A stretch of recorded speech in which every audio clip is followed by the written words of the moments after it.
Alors, bonjour tout le monde, bienvenue à cette rencontre hebdomadaire que nous avons sur le site de Réal ce dimanche 8 novembre 2020.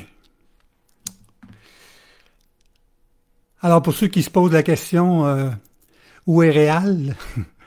La semaine passée, ou il y a quelques semaines, quand on a discuté ensemble de la possibilité de faire une prédication sur le texte de Matthieu 18, nous avions discuté aussi de la possibilité, ou en tout cas de la difficulté de présenter ce texte-là dans un seul dimanche, et nous avions évoqué la possibilité qu'on puisse le poursuivre pour une deuxième semaine.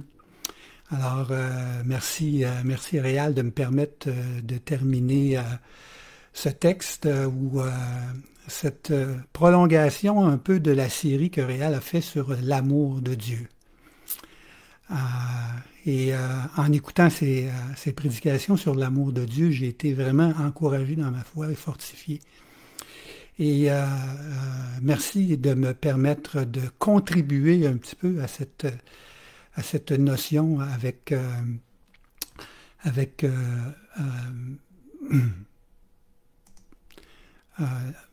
en me permettant de faire ces prédications-là.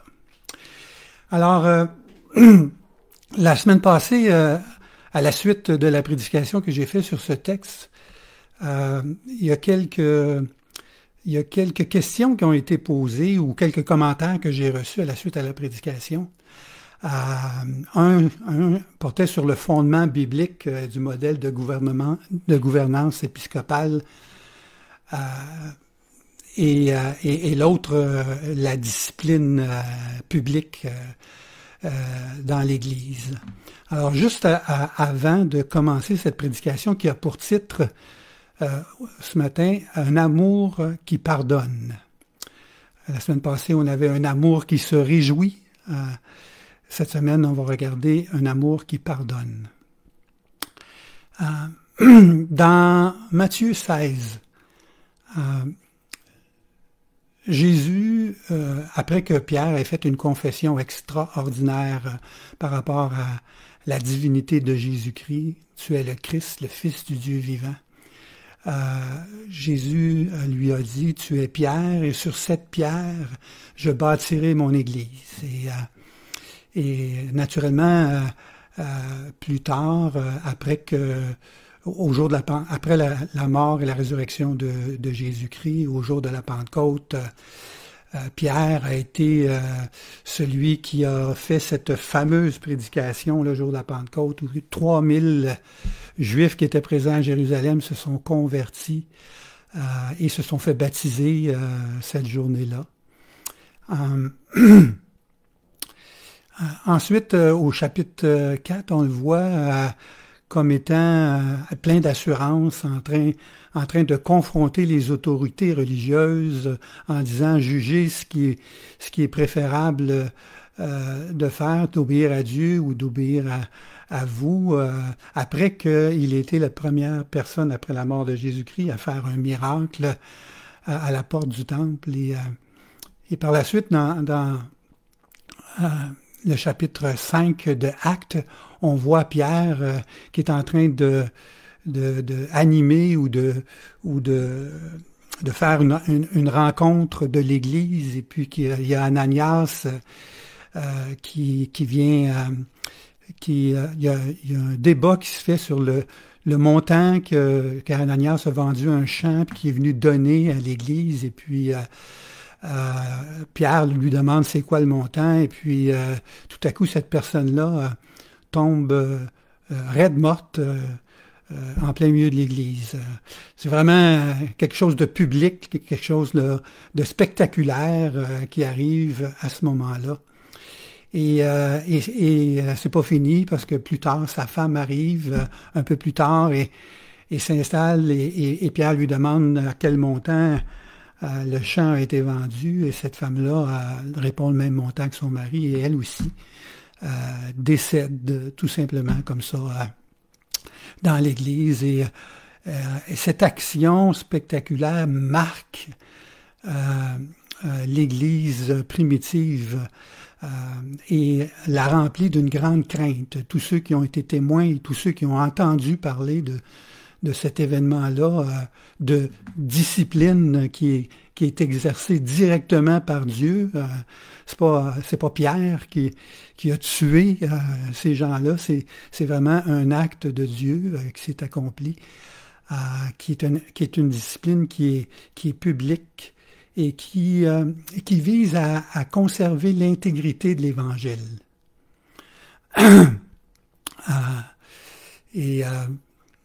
Vous savez, cette semaine, j'ai eu une conversation avec une détenue. Comme vous savez, je travaille dans un pénitencier fédéral, puis j'ai eu une conversation avec une détenue, puis elle me racontait que la famille d'accueil à laquelle elle était grandie, c'était une famille évangélique, qui faisait partie d'une congrégation chrétienne évangélique. Et elle me disait toute la maltraitance dont elle a été victime dans ce contexte-là. Il est même arrivé une situation où on a dû, c'est-à-dire que les parents de la personne qui était en famille d'accueil ont dû faire interdire à cette famille d'accueil-là de recevoir d'autres enfants à cause de la maltraitance qu'ils avaient. Quand ces choses-là arrivent, quand ces choses-là arrivent dans l'Église, il faut intervenir d'une façon publique parce que ça touche à l'intégrité de l'Évangile.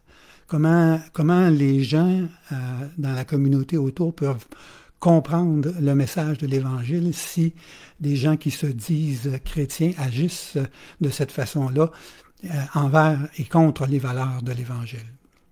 Alors, ça c'est ça. Le fondement biblique du modèle de gouvernance dont je vous parlais, c'est le fait que Pierre a été désigné par Jésus comme étant celui qui bâtit l'Église. Et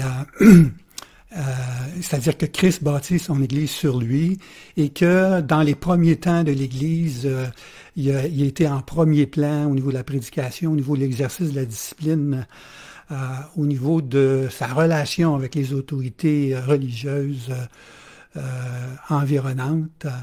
Et ça, c'est le fondement biblique du modèle. Maintenant, ça ne veut pas dire moi, je ne pense pas que ce modèle de gouvernement, je ne pense pas que le ministère apostolique est perpétuel puis qui se continue de génération en génération.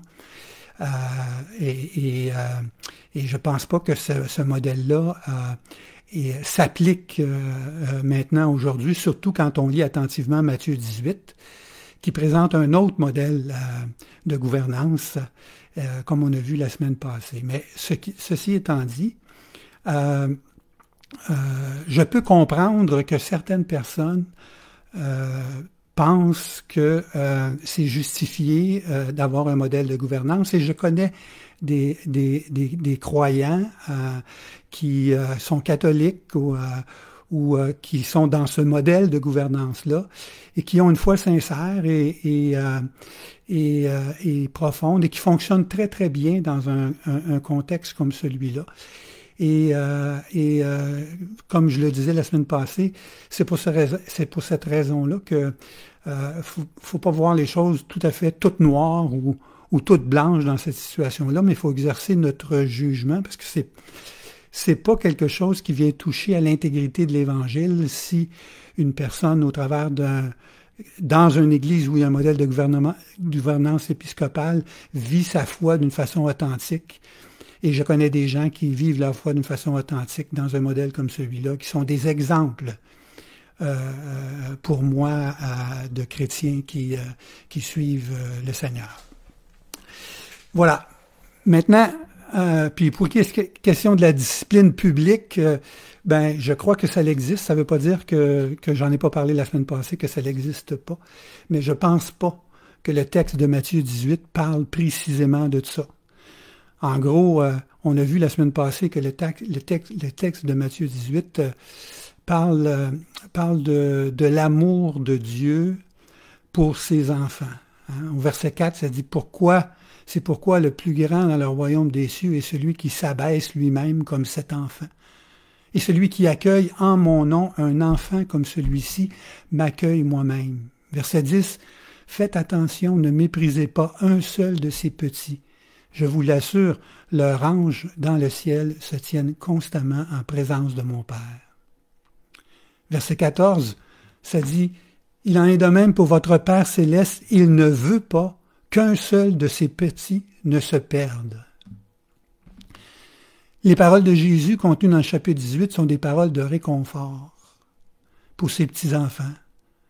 Jésus parle d'un Père céleste qui aime ses enfants, des frères et des sœurs et des anges protecteurs qui se tiennent en permanence devant le Père pour admirer l'amour de Dieu envers ses enfants. Verset 15, « Si ton frère s'est rendu coupable à ton égard, va le trouver, convainc-le de sa faute, mais que cela se passe en tête à tête, en privé. S'il t'écoute, tu auras gagné ton frère. »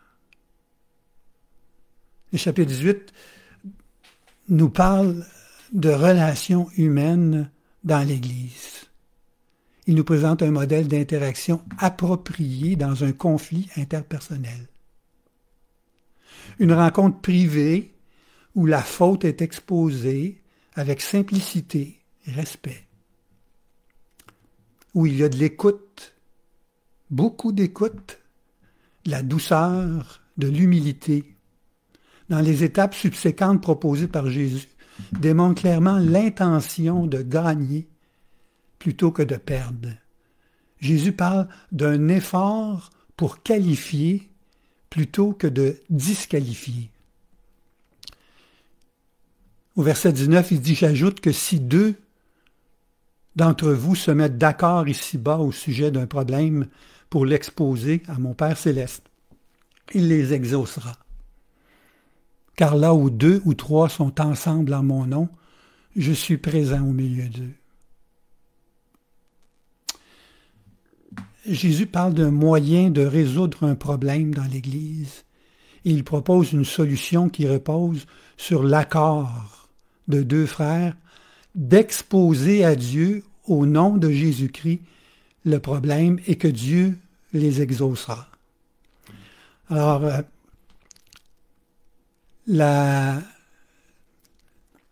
l'intention de Matthieu 19 jusqu'à maintenant est de développer des relations interpersonnelles dans l'Église qui vont permettre, qui vont prévenir, qui vont permettre à l'amour de Dieu de se manifester au travers de nous, au travers les uns, à travers les autres. Et le passage que nous allons étudier aujourd'hui se trouve dans Matthieu 18, à partir du verset 21, et qui nous parle du pardon comme étant un moyen de faire des disciples. Jésus nous a présenté dans les passages précédents un moyen de faire des disciples par des relations authentiques, et maintenant il nous présente le pardon comme étant un moyen de faire des disciples. Verset 21, ça dit « Alors Pierre s'approcha de Jésus et lui demanda « Seigneur, si mon frère se rend coupable à mon égard, » encore là on parle de quelque chose de privé, « si mon frère se rend coupable à mon égard, combien de fois devrais-je lui pardonner? Irai-je jusqu'à 7 fois? »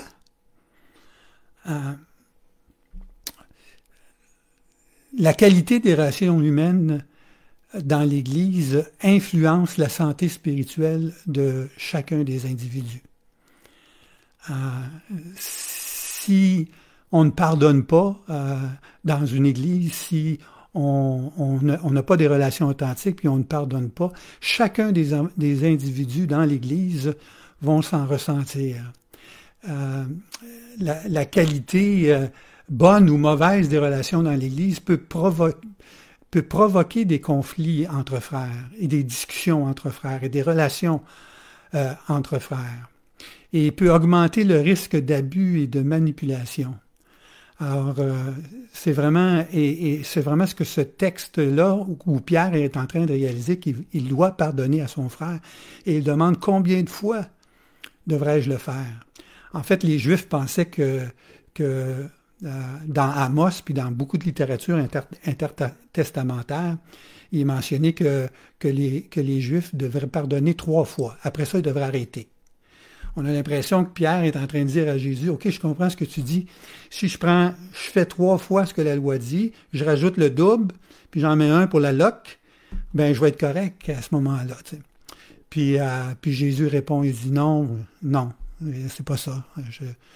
Je te dis que tu dois pardonner 7 fois 70 fois, c'est-à-dire 490 fois. Qu'est-ce que ça dit, ça? La quantité d'occasions que Jésus propose. Ben, ça dit que le péché dans l'Église est une réalité, que ça va arriver, que c'est pas quelque chose d'extraordinaire. Quand un frère pêche contre un autre, c'est une réalité qui arrive parce qu'on est humain. Et ça fait partie du processus. Alors, quand Jésus dit 490, ça veut dire qu'on est pécheur, puis ça veut dire qu'on a besoin de la grâce des frères qui nous entourent. Ça parle aussi de la mutualité du pardon. Quand Jésus dit jusqu'à 490, c'est vrai pour Pierre, c'est vrai pour la personne qui offense Pierre, mais c'est vrai pour Pierre aussi. Pierre aussi a commis des péchés. Pierre aussi a besoin d'être pardonné. On l'a vu dans sa relation avec Paul, à un moment donné, où il y a eu une situation qui est arrivée. Alors, quand Jésus dit 490 fois, c'est aussi pour le frère qui offense, puis aussi pour nous, parce que on est toujours placé dans une situation ou dans un autre. Alors, ça parle de la mutualité du pardon. Le texte que j'aimerais regarder maintenant, c'est la parabole de Jésus avec le serviteur impitoyable.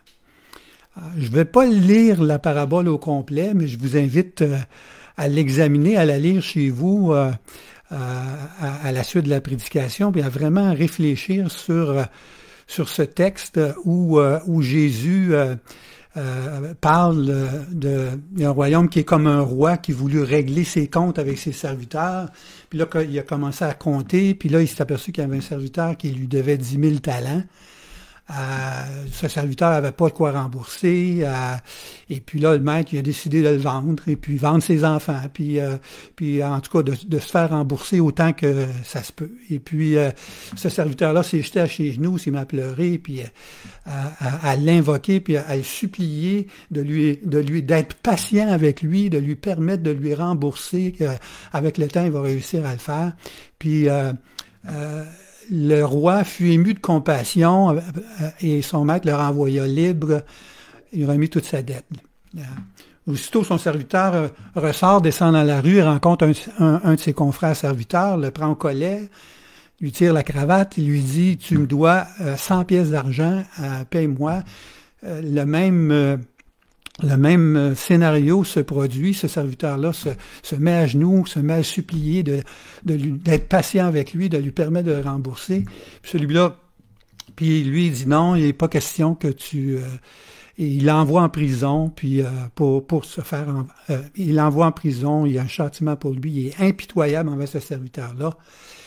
Et là, tout le royaume est affecté par cette situation-là parce que les serviteurs sont profondément attristés. Les autres serviteurs qui ont vu cette situation-là sont profondément attristés. Puis ils vont porter l'affaire à leur maître. Puis celui-ci convoque le serviteur qui avait agi de la sorte et lui dit « Tu es vraiment odieux. Tu es odieux, lui dit-il. Tout ce que tu me devais, toi, mon serviteur, je te l'avais remis et tu m'en as supplié, n'avais-tu pas toi, et je te l'ai remis parce que tu m'en as supplié, n'avais-tu pas toi aussi, ne devais-tu pas toi aussi avoir pitié ou être ému de compassion, pour utiliser le même terme, comme j'ai eu pitié de toi. Alors, dans sa colère, le maître livra bourreau. Alors, d'abord, j'aimerais dire quelques mots sur la nature du pardon. Qu'est-ce que c'est le pardon? Quand on regarde cette parabole-là, quand on regarde toutes les paraboles, il faut les mettre en contexte, parce que l'interprétation traditionnelle de cette parabole-là, c'est normal, est toujours reliée à Dieu, puis au jugement dernier ou à la fin des temps. Pardon. Je vais prendre une gorgée.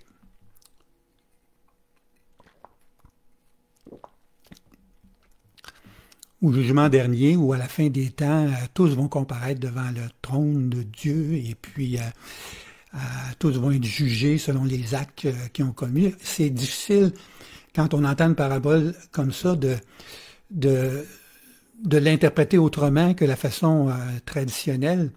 Mais il y a une interprétation qu'on appelle contextuelle, qui vaut la peine d'être explorée ici dans ce texte-là. Et quand vous allez relire ça, je vous invite à vous défaire de cette première idée qu'on a de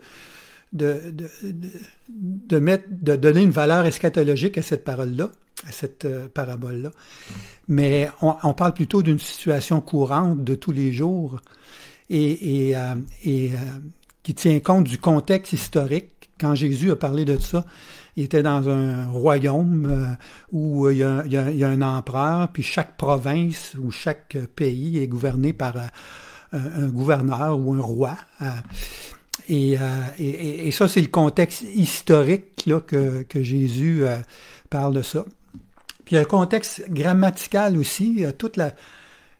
Matthieu est reconnu pour faire des liens entre chacun des textes. Ça se tient... Matthieu 18 se tient. Il y a un lien entre chacun des passages, des textes. Là, entre eux, il y a un lien et ça ne convient pas avec une explication théologique. Ça vient de nulle part parce que Jésus est en train de nous parler des relations interpersonnelles qu'on a les uns avec les autres, comment un frère peut gagner un autre frère. Et là, il est en train de parler de se pardonner entre les frères. Le contexte grammatical de cette parabole-là, une parabole, c'est une histoire qui explique une vérité ou une réalité spirituelle. Comme un symbole. Une parabole, c'est un symbole aussi. Un symbole, c'est une action qu'on pose pour expliquer une réalité spirituelle. Par exemple, le baptême. Quand on se fait baptiser, pour quelqu'un qui n'est pas du tout en contexte avec, qui comprend pas du tout l'idée du symbole, quand on se fait baptiser, on se fait plonger dans l'eau, immerger dans l'eau, puis on fait ressortir. Ça, c'est une réalité. Il plonge dans l'eau, puis il ressort. La vérité spirituelle, c'est qu'on est mort en Christ et qu'on est ressuscité avec lui. Alors, on ne meurt pas vraiment quand on se fait baptiser, mais ça exprime une réalité qui est spirituelle. Il y a un deuxième niveau qui est expliqué par le symbole. Et cette parabole-là, ce symbole-là, il est aussi une hyperbole, dans le sens que une hyperbole, c'est vraiment, dans les Écritures, quand on arrive avec un élément ou une idée qui est exagérée, pour aider à comprendre, pour mettre une emphase sur le sens de l'idée. Par exemple, un chameau qui entre par le trou d'une aiguille. Un chameau, c'est tellement gros, puis le trou d'une aiguille, c'est tellement petit que c'est vraiment pour expliquer que c'est impossible d'entrer dans le royaume des cieux si c'est pas Dieu qui l'accomplit, si c'est pas l'œuvre de Dieu. C'est comme la poutre dans l'œil, puis la poussière dans l'autre. C'est impossible, une poutre dans l'œil. Moi, j'ai jamais vu quelqu'un avec une poutre dans l'œil. Mais c'est une exagération pour montrer l'emphase de la réalité. Dans cette parabole-là, il y a cette hyperbole-là qui a dû vraiment surprendre tout l'auditoire parce qu'il est parlé d'un roi ou d'un serviteur qui devait 10 000 talents. Alors, il y a quelqu'un qui a déjà fait le calcul, là, je vais passer rapidement là-dessus, mais 10 000 talents, là, c'est un talent, c'est à peu près 600 $. 10 000 talents, c'est à peu près 60 millions. Ouais, 60 millions de dollars. La dette du deuxième est de 100 deniers, c'est 100 pièces d'argent, 10 pièces d'argent, ça équivaut à peu près à 15 $. Un montant qui tient dans une poche. Il y a quelqu'un qui a déjà fait le calcul que pour rembourser la dette du serviteur impitoyable, ça prendrait environ 8600 hommes qui transportent chacun un sac de 60 livres, puis qui se présentent à la porte du débiteur, puis ils disent « Tiens, je m'en viens payer ma dette ce matin. » Alors, on écoute j'essaie de me mettre à la place des auditeurs quand Jésus raconte cette affaire-là. La première chose qu'ils disent, c'est « ça se peut pas, c'est impossible. Personne ne peut contracter une dette aussi grande parce qu'il n'y a personne qui a autant d'argent. » Puis, juste ce commentateur-là a mentionné également que juste la Judée, la Samarie, puis l'Idumée ensemble, le revenu de ces provinces-là sont d'environ 300 talents par année. Et le serviteur devait 10 000 talents. La province de Galilée avait un revenu annuel de 600 talents. Et ce serviteur-là devait 10 000 talents. Alors, comprenez-vous, c'est hors de toute mesure, ça se peut pas. En partant, Jésus explique une histoire qui se peut pas. Pour illustrer le fait de la valeur du pardon que nous avons reçu de Dieu.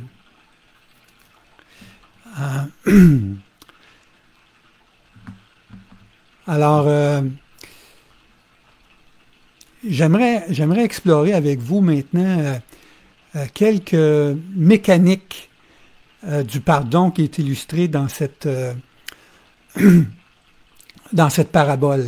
Il y a une certaine mécanique, il y a une certaine phase dans le pardon qui est exprimée dans cette histoire. La première phase, c'est la phase d'évaluation. Au début de la parabole, il est question qu'un maître voulut régler ses comptes avec ses serviteurs et il commença à compter. Et on lui présenta un qui lui devait 60 millions de pièces d'argent.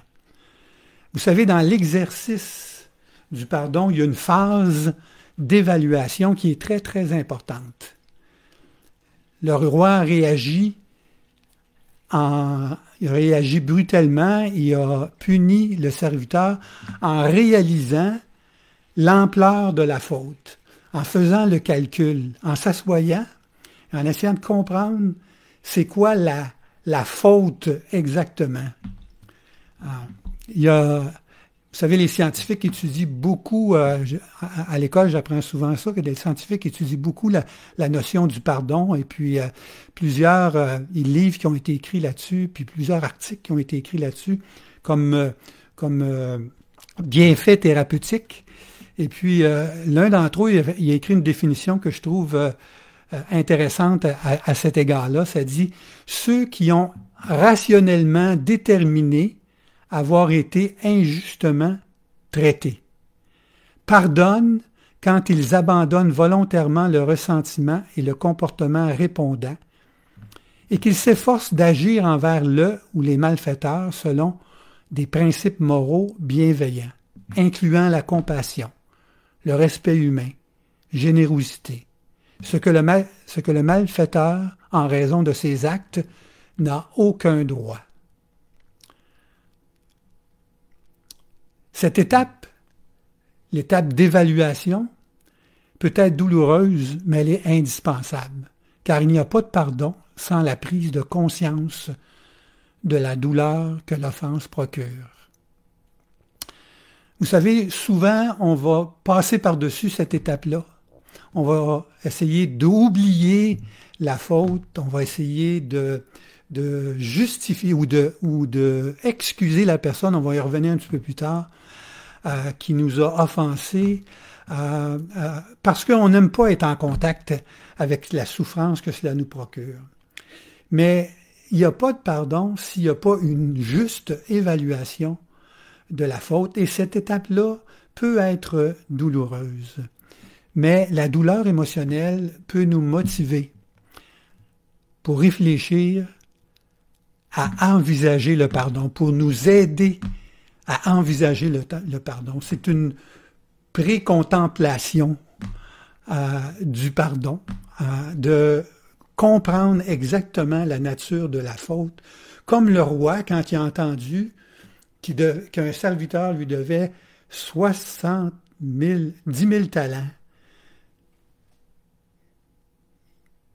Il a reçu ça, il l'a mesuré, puis il y a eu une réaction brutale et instantanée, normale et humaine de réagir contre cette situation-là. Il a vécu pleinement cette colère-là, puis cette douleur-là envers la personne.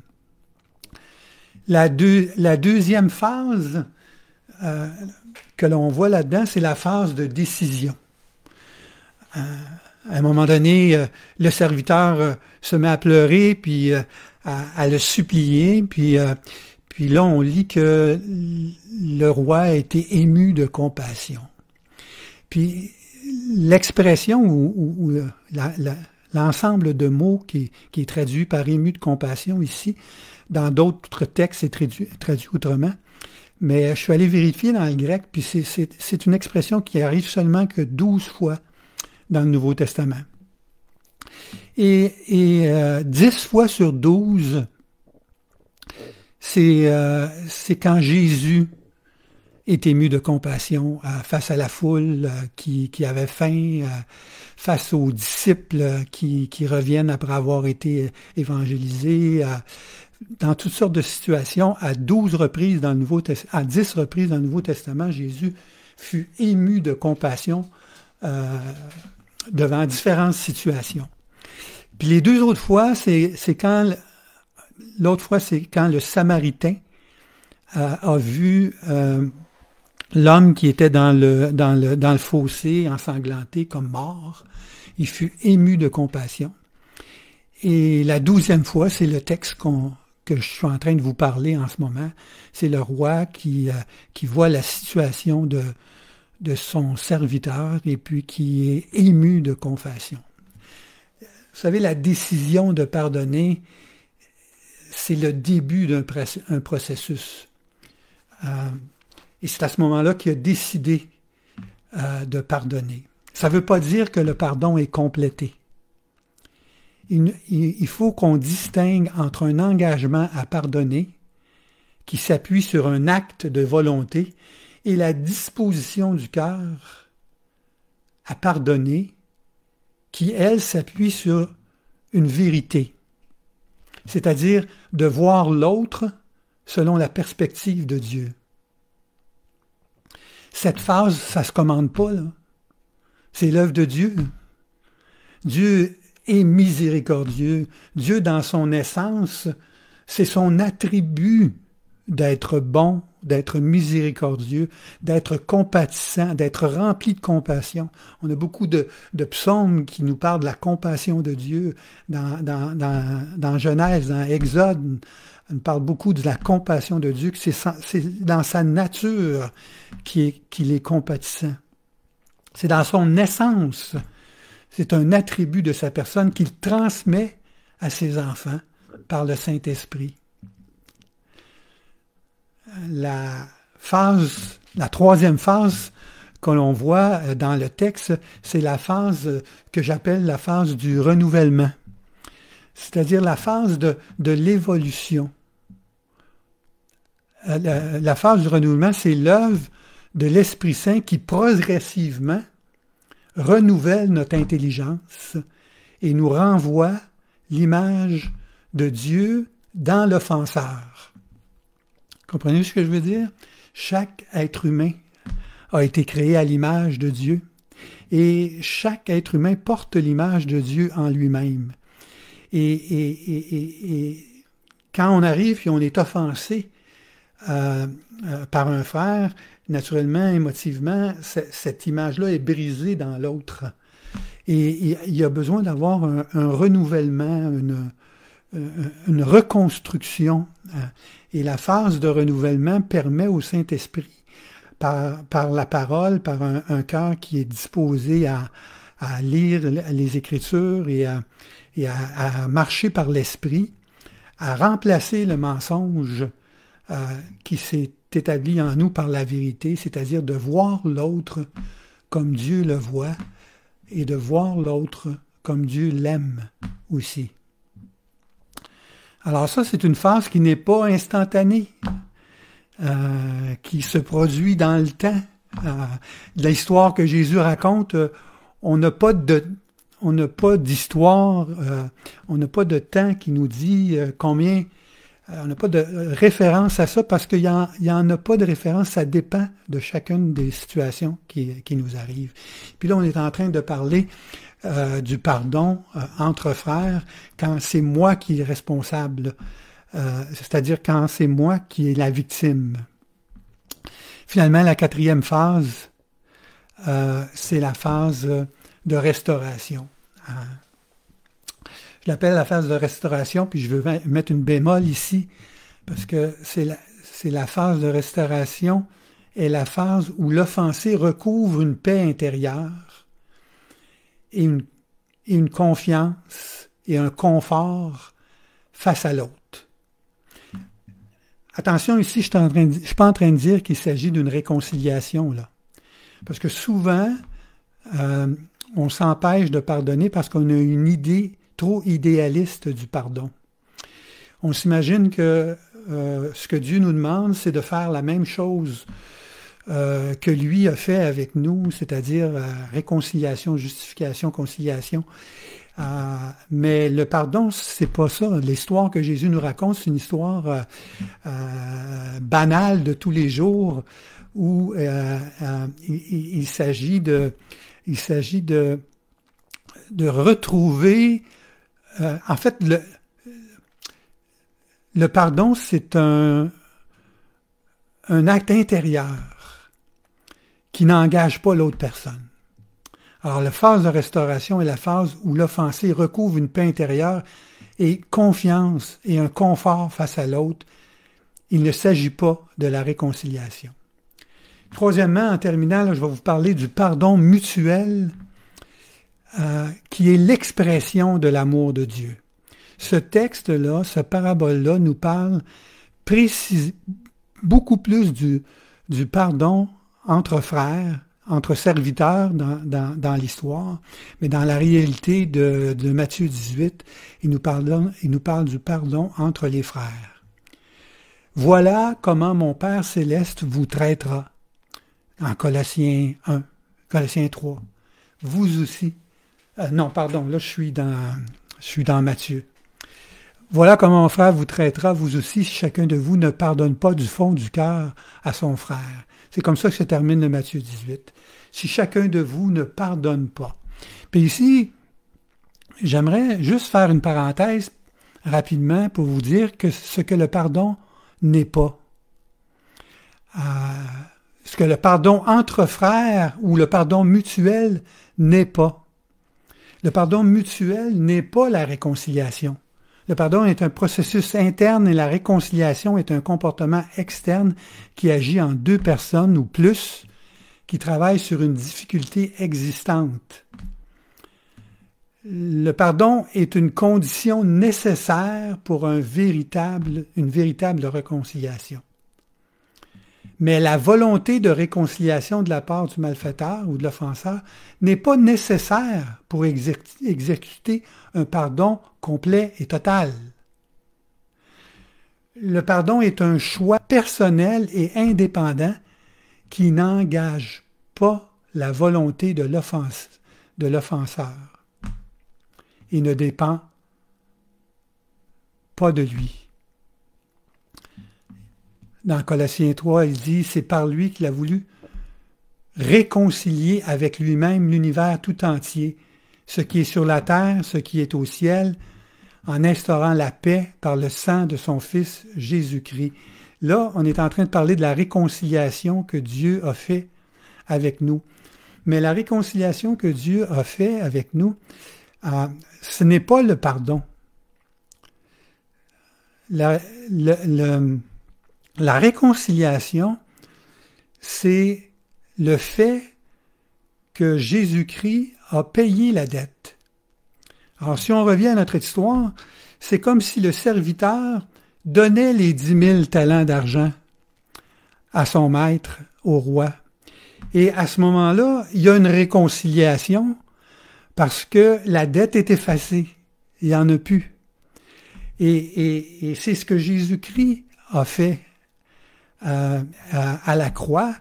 Et c'est ce qui permet à Dieu, dans sa justice, de nous pardonner, c'est le fait que Christ nous a réconciliés. La dette a été réconciliée.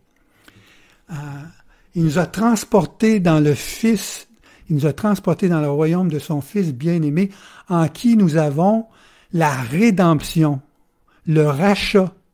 Nous avons été rachetés par lui. Et ensuite, le pardon des péchés. Alors, le pardon mutuel n'implique pas la réconciliation. Le pardon mutuel n'implique pas non plus la conciliation. L'acte de conciliation peut être dangereux s'il est confondu avec le pardon. Je sais que j'ai prêché dernièrement sur la sagesse de Dieu qui est conciliante, qui essaie de concilier les choses. Mais dans cette notion-là, il ne faut pas voir le pardon comme étant une conciliation, parce que l'acte de conciliation est dangereuse si la personne nie ses propres droits au nom de l'acceptation de la communauté, qui essaie de résoudre l'ambivalence pour rester dans la communauté. Par exemple, je dirais une victime d'abus sexuels par un ami qui est apprécié de la famille, c'est des choses qu'on voit régulièrement. Puis bien souvent, la personne ne va pas le dire parce que cette personne-là est appréciée de la famille et il ne veut pas être exclu de la communauté. Fait que il va dire, ben moi aussi j'ai mes torts, puis peut-être j'ai provoqué, puis bon, ben c'est pas si grave que ça, qu'est-ce qu'il a fait? Puis il essaie de trouver une manière de concilier, pas parce qu'il pardonne, mais juste parce qu'il a peur de ne pas être accepté, de ne pas être entendu, de ne pas être considéré par les autres. Ça, c'est des choses qui peuvent arriver entre frères dans l'Église aussi. Ainsi donc, nous sommes ainsi donc déclarés justes sur la base de la foi. Nous avons la paix avec Dieu par l'intermédiaire de notre Seigneur Jésus-Christ. Jésus-Christ fait une conciliation dans le sens que par sa mort à la croix, Dieu nous voit en lui. C'est ce qui permet de concilier face à notre péché. Il nous voit au travers la personne de Jésus-Christ. Seulement Dieu peut concilier ça et nous déclarer justes sur la base de notre foi en Jésus-Christ. Troisième chose, c'est que le pardon, ce n'est pas une justification. La raison pour laquelle le pardon n'est pas naturel, c'est parce que c'est un exercice de la volonté et un état d'âme en même temps. C'est-à-dire que je veux bien faire l'exercice de pardonner, mais je ne suis pas dans l'état d'âme favorable au pardon. Et bien souvent, c'est minimaliste de dire que je ne suis pas dans l'état d'âme favorable au pardon, c'est plus que je suis dans l'état d'âme contraire. Et je désire la vengeance et je souhaite le mal. Et là, il y a une ambivalence là, qui est là. Et nous avons souvent le réflexe de résoudre cette ambivalence-là en justifiant la personne, l'offenseur. C'est-à-dire de trouver une excuse pour justifier le comportement de l'autre, pour atténuer notre propre douleur et puis pour se justifier nous autres aussi en se disant, ben en fond, j'ai pardonné. Fait que moi j'ai pardonné. Alors on se justifie de pardonner. On dit c'est pas de sa faute, il est comme ça, on peut pas le changer, il est élevé comme ça. La rationalisation est une façon d'excuser l'offenseur pour ne pas être en contact avec la blessure occasionnée. Il ne faut pas confondre le pardon de Dieu envers nous pécheurs et le pardon que Dieu prescrit entre frères dans l'Église, car le pardon de Dieu se réalise par la mort de Jésus-Christ. La justification se réalise par la personne de Jésus-Christ. La conciliation se réalise par la personne de Jésus-Christ. La réconciliation se réalise par le sang versé en Jésus-Christ. Et de tenter de pardonner aux autres sur ces bases-là, c'est de tenter de faire l'œuvre de Dieu. C'est de tenter de grimper jusqu'à Dieu. C'est de tenter de se justifier par la loi. C'est de tenter d'accomplir l'œuvre de Dieu plutôt que de le laisser l'accomplir. Le texte, le passage nous dit que il nous a délivrés de la puissance des ténèbres, il nous a transportés dans le royaume de son Fils bien-aimé, en qui nous sommes rachetés, pardonnés de nos péchés. Nous devons pardonner du fond du cœur. Le pardon est une démarche intérieure qui n'implique pas nécessairement l'offenseur. C'est une démarche qui se règle entre nous et Dieu. C'est l'action de déposer, de remettre la dette de la personne, non pas à la personne. Il n'est pas nécessaire d'avoir une communication ou un contrat avec l'autre personne, mais il s'agit de remettre la dette à Dieu, de s'en remettre, de déposer, de lâcher prise. Le verbe pardonner qui est utilisé dans ce texte-là, c'est le verbe aphiemi, qui veut dire couper la relation, lâcher prise, on va dire aujourd'hui dans le texte moderne, par rapport à l'autre. C'est un processus qui est tout à fait intérieur, personnel, privé, interne, et qui se règle entre Dieu et nous, de déposer cette colère, cette amertume, ce désir de vengeance dans les mains de notre bien-aimé Sauveur sur la base du pardon que l'on a reçu de lui, qui est infiniment immesurable, incommensurable dans la vie. Alors je termine là-dessus. L'amour de Dieu se manifeste envers l'amour de Dieu se manifeste en ce qu'il nous réconcilie. nous déclare justes, nous justifie en Jésus-Christ. Et le pardon mutuel entre frères et sœurs dans l'Église est un fruit de l'amour de Dieu dans nos vies.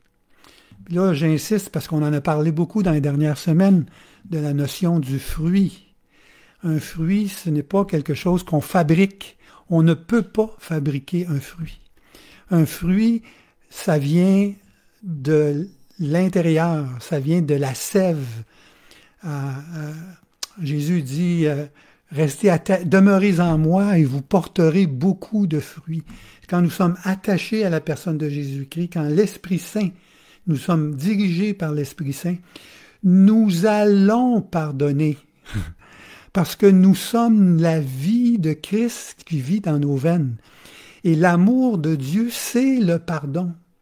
L'amour de Dieu, c'est le pardon qui a été révélé à travers de nous. Et ça va devenir une réalité dans nos vies quand on est connecté à la réalité de l'amour de Dieu dans nos vies. C'est un fruit qui va pousser en son temps. C'est pas un fruit que « Ah, OK, là j'ai décidé que j'ai pardonné ». Non. C'est la manifestation, c'est l'expression de l'amour de Dieu qui se révèle quand un frère pardonne. C'est l'amour de Dieu qui est en train de se manifester dans cette famille, dans ses enfants. Et c'est cet amour que nous avons partagé avec vous dans ces dernières semaines. Et j'espère que cette prédication est un encouragement pour vous. Et on se retrouve dans quelques instants pour notre discussion sur notre page privée. Je vous remercie beaucoup. Je vais terminer par un mot de prière. Seigneur, peux-tu nous accorder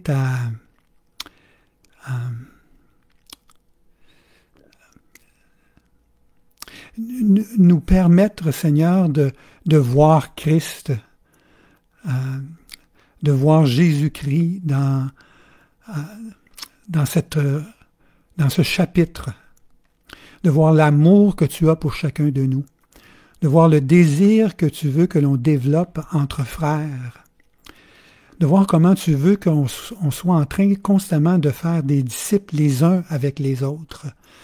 Donne-moi de faire des disciples avec chacun de mes frères de l'Église en chemin et de l'Église. Et donne-moi d'être un disciple de chacun de mes frères également. Afin, Seigneur, d'apprendre l'amour de Dieu au travers mes relations avec eux.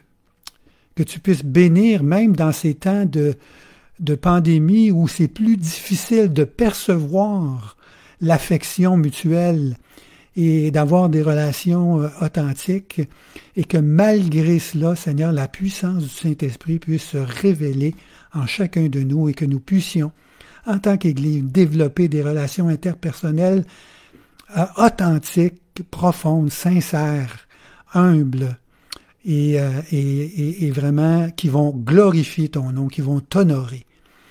Que tout le monde va voir l'amour, que nous t'appartenons à l'amour que nous avons les uns pour les autres. On te remercie et on te prie au nom de Jésus-Christ. Amen.